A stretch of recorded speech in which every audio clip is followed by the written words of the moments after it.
Hello and welcome to Mr. Wizard's Workshop, episode 59. This week is Success Mindset, part 3. So in episodes 57 and 58, we covered the importance of mindset, what a growth mindset is. I made the point that I believe a growth mindset is a success mindset, and we covered 6 steps to cultivating that growth mindset. And this week, we're going to study 4 more steps to cultivating a growth mindset, including, I think, some of the ones that are most challenging to really do well. As a quick reminder, the great majority of this content is based on the excellent book by Carol Dweck, Mindset, the New Psychology of Success, and of course, my past experience over the years. And again, real quick, I've shown you this picture, I think, twice before, but the growth mindset means you embrace challenges, you persist in the face of setbacks, you see effort as the path to mastery, you learn from criticism, and you find lessons and inspiration in the success of others. For me, by far, it's obviously a success mindset. It is the way to think about things, and it is actually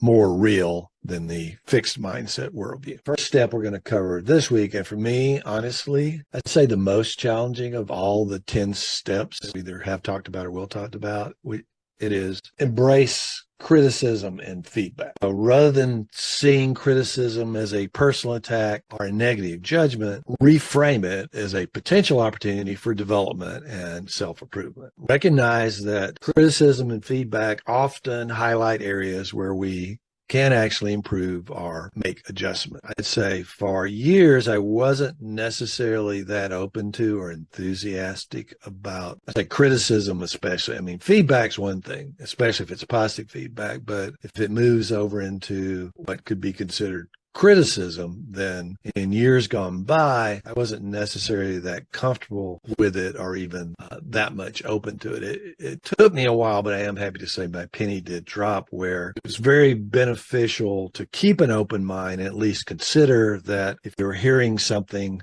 that even if you didn't like it, maybe it was an opportunity for you to do better. You can think of mistakes and failures as valuable learning experiences, and you can kind of home in on the idea that by understanding our weaknesses, we can focus on developing new skills or strategies to overcome them. Then you can get a lot more comfortable, at least accepting of criticism. So the goal is to view constructive criticism as a valuable tool for personal and professional development, and then to avoid criticism, say nothing, do nothing, and be nothing. Swinging into the 21st century, LeBron James said, "I like criticism, it makes you strong." Winston Churchill, love that guy.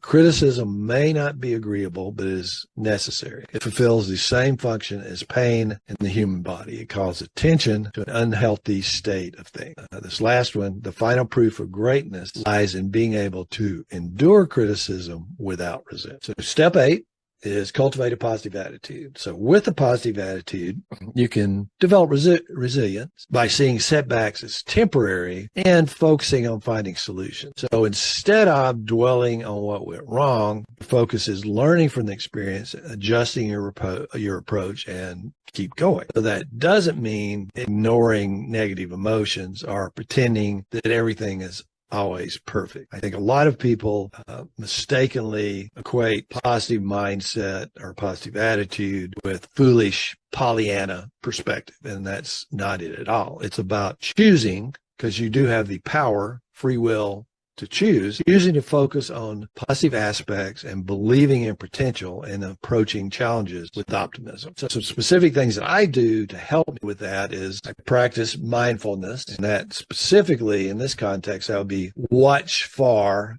negative self-talk. I meditate daily, which I think also helps me. And one of my specific practices, which I often include in my daily meditation or shortly thereafter, is practice gratitude. Think about all the things that I have to be grateful for. The other thing that I recommend, I've used, and we've actually talked about, I think, in some other workshops, and I've done some other videos on them, is affirmation and the benefit of doing affirmation as well. And I think the last thing for me is focusing on solutions. So step 9 is surround yourself with growth-minded individuals. Different things you can do to help you with that. One is reflect on your current circle of friends and acquaintances, people you spend time with. Is there anybody you really should step back from or even eliminate in that group? Then seek like-minded communities, whether it's professional organizations or social media, Facebook groups, but there are lots of opportunities to find people and groups of people that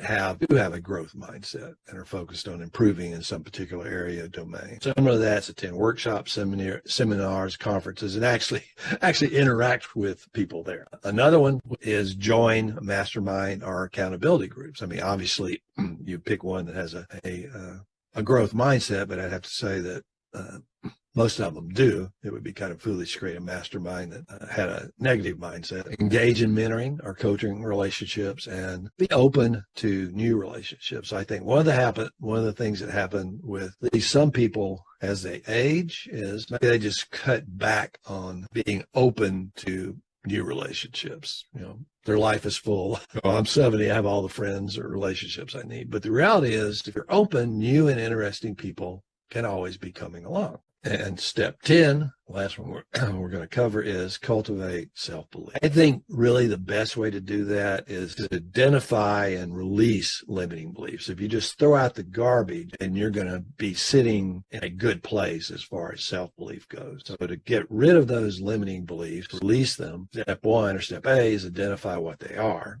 Again, that goes back to being mindful and aware of your negative self-talk, and also being observant if potentially the negative people that you're still spending time with are hitting you with their negative beliefs, their limiting beliefs about you. Recognize it's just a belief. And then challenge it. Is that true? Am I too old to start exercising? Recognize the potentially damaging consequences if you continue to accept that belief uncritically. Then adopt a new belief. No, I'm not too old to start exercise. And then put that belief into practice, which is, using the example I've already been going with, start walking 10 or 15 minutes a day. Start doing a little weight work. Start doing something that puts your new belief into practice, and then you can build and expand on that. Pretty easy action item for this week. I found another video that I really like.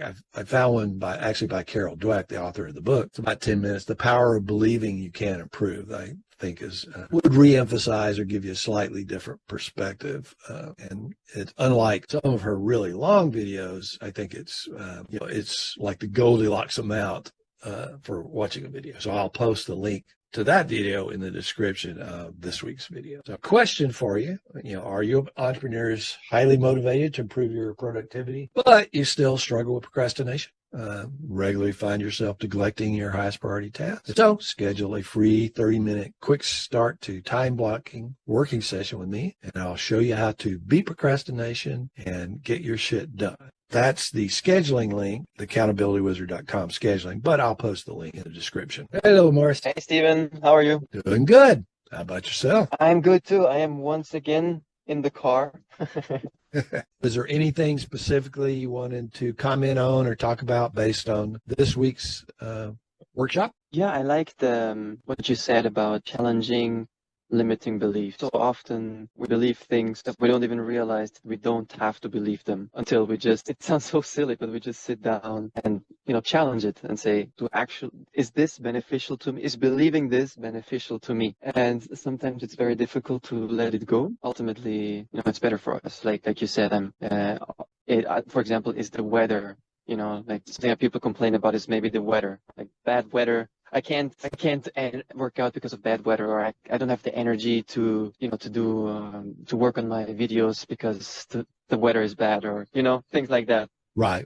Exactly. So that's like a limiting belief, and just taking a moment to challenge that and say, do I have to believe that? No, I don't have to believe that. And then releasing it. The hard part is doing it regularly, but I found that a very, very, very good reminder for today's Sunday. All right, Morris. Well, thanks very much for joining, and I will be talking to you next week. See you next week, Stephen. Thanks for watching this video recording from my live weekly workshop. Every Sunday, I feature instantly actionable steps you can take to overcome procrastination, increase your productivity, and get your shit done. Followed up by Q&A and discussion with the live participants. I really hope you found this video useful and you feel like watching it was time well spent. Please post any questions or comments you have. I always answer posts. I'd appreciate it very much if you would like this video and subscribe to my channel. And if you know anyone that would enjoy and benefit from this particular episode, please send them the link. Stay productive, my friends.